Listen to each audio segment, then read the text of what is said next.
प्रयागराज के पौष इलाके civil line स्थित शहर के नामी गिरामी स्कूलों के बाहर कई दिनों से बम चलने की घटना प्रकाश में आ रही थी, जिस पर पुलिस ने आज खुलासा करते हुए चौंकाने वाले साक्ष्य रखे, जिसका नेतृत्व पुलिस अधीक्षक नगर व क्षेत्राधिकारी कर रहे थे। आज खुलासा करते हुए पुलिस लाइन के सभागार में पत्रकारों के सामने जिन लोगों को पेश किया गया, उन्हें देखकर सबकी आंखें खुली रह गई। वजह थी कि पकड़े गए 11 अपराधियों से 10 अपराधियों की उम्र 18 वर्ष से कम थी, यानी कि पकड़े गए 11 लोगों में से 10 नाबालिग थे और एक ही बालिग था। इस खबर के बाद आपको भी यह लगने लगेगा कि आपका नौनिहाल भी कहीं कुछ गलत संगत में तो नहीं है। पुलिस ने जानकारी दी, यह लोग अपने वर्चस्व को कायम रखने के लिए गैंग बनाकर एक दूसरे को नीचा दिखाने की कोशिश किया करते थे। इनमें कई गैंग के नाम में प्रकाश में आए, इसे लेकर पुलिस आगे की कार्रवाई के लिए भी तत्पर है और इस तरह की गतिविधियों में लिप्त पाए जाने वाले किसी भी छात्र को छोड़ने के मूड में नहीं है। अब तक इस तरह की कार्रवाई में लगभग 35 लोगों को पुलिस ने गिरफ्तार करके बाल सुधार गृह या जेलों में डाल चुकी है।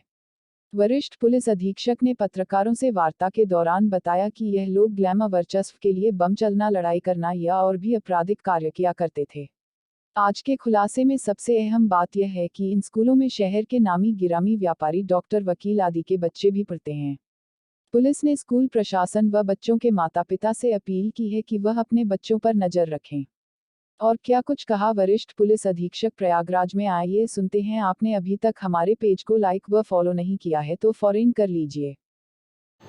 देखिए, विगत दिनों जैसा कि घटनाएं यहाँ पे हुई हैं, जिसमें विभिन्न स्कूलों और अन्य स्थानों के बाहर बमबाजी की घटनाएं हुई थी। सभी घटनाओं में अभियोग पंजीकृत किया गया था तथा उसमें अनावरण तथा जो दोषी थे उनकी गिरफ्तारी का एक तरह से एसपी सिटी और एएसपी के नेतृत्व में कार्रवाई चल रही थी। उसी के तहत कुल 11 लोगों को एप्रीहेंड किया गया, जिसमें एक वयस्क है तथा 10 ये नाबालिग हैं। नाबालिगों को जेजे एक्ट के प्रावधानों के तहत उनको बाल सुधार गृह में भेजा जा रहा है तथा जो बालिग हैं उनका कोर्ट से रिमांड बना के उनको जेल भेजा जा रहा है। इनका अपराध क्या था, मोडस ऑपरेंडी क्या था? इन छात्रों के द्वारा विभिन्न ग्रुप में जिसमें ये इन्वॉल्व हैं, इसमें कई सारे ग्रुप के नाम आए हैं, जिसमें Tandav group, Immortal group, Jaguar group, Maya group इत्यादि अन्य कई ग्रुप्स हैं, जिसमें ये स्कूली छात्र शामिल हैं। एक ग्रुप की दूसरे ग्रुप के प्रति राइवलरी, अपना वर्चस्व जताना, एक ग्रुप के छात्रों को दबाना, इस तरह के एक तरह से एक टशनबाजी और अपना वर्चस्व कायम करना, ग्रुप का वर्चस्व कायम करना, इन उद्देश्यों को रखते हुए दहशत फैलाने के उद्देश्य से कई सारी इन्होंने घटनाएं की और सोशल मीडिया का जो है गलत इस्तेमाल करके इन घटनाओं को ग्लैमराइज करने का भी इनके द्वारा काम किया जा रहा था। कल बिशप जॉनसन स्कूल के बाहर हुआ था, उसके पहले boys high school, Patanjali school, अन्य कई प्रतिष्ठानों के बाहर इस तरह की घटनाओं का अंजाम दिया गया था। इसी के तहत विगत दिनों में सभी घटनाओं में अभियोग पंजीकृत करके कुल लगभग 35 ऐसे लोगों को अरेस्ट करके उनके विरुद्ध विधिक कार्रवाई प्रचलित है। अभी और भी लोग हमारे स्कैनर में हैं और हम लगातार इन घटनाओं पर फोकस करते हुए ऐसे जो अपराधी हैं उनके खिलाफ लगातार कार्रवाई कर रहे हैं। साथ ही साथ आप लोगों के माध्यम से हम इनके पेरेंट्स से, स्कूल प्रशासन से पुनः अपील करते हैं कि इनकी अपने छात्रों की, अपने बच्चों की अच्छे से काउंसलिंग करें, उनकी गतिविधियों पर नज़र रखें, उनको अपराध की दुनिया में कदम रखने से रोकें, विशेष करके उनके मोबाइल फ़ोन के इस्तेमाल, उनके सोशल मीडिया अकाउंट्स पे नज़र रखें, जिससे कि हम ऐसे छात्रों को जो देश का भविष्य बन सकते हैं उनको अपराध के क्षेत्र में लाने से रोक सकें। तरीका क्या था इनका अपराध? दहशत फैलाने, आपने बताया कि दहशत फैलाते थे, क्या तरीका था, क्या करते थे ये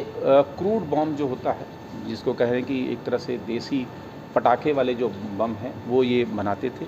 उसके लिए जो मटेरियल है वो बड़े आसानी से इनको मिल जाता है और विभिन्न सोशल मीडिया प्लेटफॉर्म जैसे यूट्यूब इत्यादि पर उसके वीडियोस देख के ये बनाते हैं और बना के ये दहशत फैलाने के लिए, जैसा मैंने बताया, ये फेंकते हैं। अगर किसी लड़के से उनकी दुश्मनी है, वो लड़का किसी पर्टिकुलर स्कूल में पढ़ता है तो वहाँ जाके बमबाजी कर देना, किसी गैंग के बच्चे हैं वो किसी पर्टिकुलर जगह पे हैं तो वहाँ बमबाजी कर देना, तो इस तरह की घटनाएं इनके द्वारा तारीफ की जाती है। एनएसए लगाने की भी कार्रवाई की जाएगी बमबाजी करने जो कि यहाँ लगातार नहीं, निश्चित तौर पे इस ओर भी हम लोग कार्रवाई कर रहे हैं। जैसी घटनाएं जो दुस्साहसिक तरीके से जहां पब्लिक ऑर्डर को बिगाड़ने का काम किया जा रहा है, उसमें विधि संगत तरीके से हम लोग एनएसए की भी कार्रवाई सुनिश्चित कर रहे हैं। वैसे लोगों को गिरफ्तार किए हैं, अब कितने अभी गिरफ्तारी रही गई, कितने एक ग्रुप में कितने मेंबर्स हैं?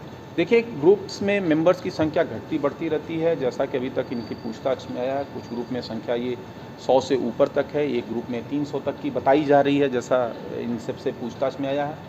कुछ में 15, 20, 30 इस तरह के भी मेंबरशिप है इनकी। रही बात गिरफ्तारी की, तो जैसा मैंने बताया, जितनी घटनाएं हुई हैं उसमें मैक्सिमम गिरफ्तार कर लिए गए, कुछ अभी वांछित चल रहे हैं, उनको गिरफ्तार किया जाएगा।